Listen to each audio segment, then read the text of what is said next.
एक दिन ठाकुर जी के बालकों ने ब्राह्मणों का अपमान कर दिया। ब्राह्मणों ने उनको श्राप दे दिया, लोहे का मूसल उनके गर्भ से निकले। अक्रूर जी ने उसका चूरा करके समुद्र में फेंक दिया। समुद्र के किनारे पर वो जमा हुआ तो एरका नामक घास बन गया, और वो जो एक टुकड़ा रह गया वो एक मछली ने निगल लिया। उस मछली को एक शिकारी ने पकड़ा। शिकारी ने जब उसे काटा, उसके शरीर से वो लोहे का एक छोटा सा टुकड़ा निकला। उसे अपने बाण के अग्रभाग में लगा लिया। अब सबको चिंता होने लगी कि भैया ये श्राप जो हमें लगा इससे निवृत्त कैसे हो। द्वारिकाधीश से प्रार्थना करिए।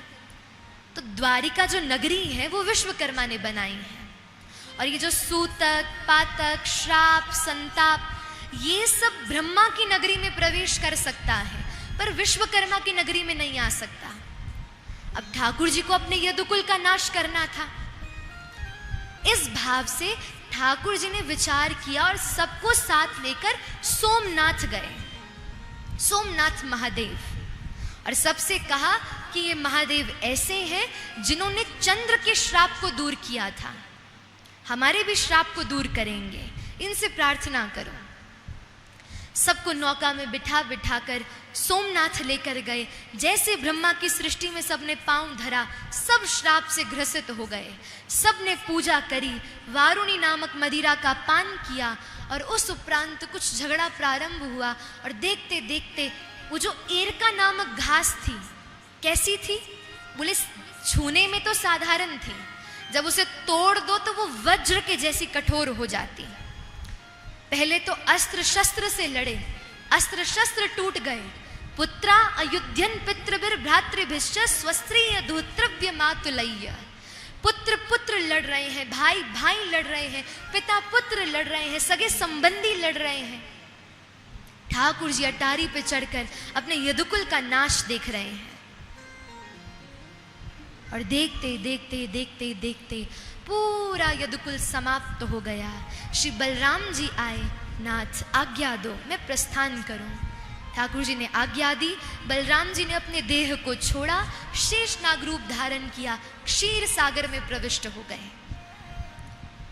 ठाकुर जी के पास दारुक सारथी आए, अर्जुन आए। ठाकुर जी ने सबको विधिवत आज्ञा दी। अर्जुन को अपनी 16,108 पटरानियां दे दी कि तुम जाकर इन्हें हस्तिनापुर ले जाओ, क्योंकि मेरे जाते 7 दिनों बाद द्वारिका डूब जाएगी। स्वयं ठाकुर जी एक वृक्ष के नीचे चतुर्भुज रूप धारण करके बैठ गए। दूर से ठाकुर जी का चरण ऐसे लग रहा था मानो किसी हिरण की आंख हो। तो वो जो शिकारी जिसने अपने बाण के अग्रभाग पे उस लोहे के टुकड़े को लगाया था, ठाकुर जी बोले मैं भी तो यदुकुल का हूं, मुझे भी तो श्राप लगा है। ठाकुर जी ने उस श्राप को स्वीकार किया। उस जरा नामक शिकारी ने आक्रमण किया, ठाकुर जी के चरणों पर प्रहार किया। आकर देखा, उसने क्षमा मांगी। ठाकुर जी ने उसे रथ पर बिठाया और अपने निज धाम भेज दिया। देखते देखते एक क्षण में देवी देवता खड़े हैं। श्री ठाकुर जी यदुवंशे अवतीर्णस्य भवता पुरुषोत्तम। ठाकुर जी ने 125 वर्ष की लीला करी ब्रजमंडल में, इस पृथ्वी पर। सब प्रतीक्षा कर रहे हैं। ठाकुर जी 125 वर्ष बाद आ रहे हैं, पुष्प लेकर खड़े हैं, ढोल लेकर खड़े हैं।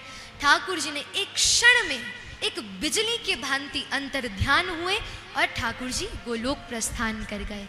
और इस प्रकार श्री द्वारिकाधीश की समग्र लीला संवरण हुई।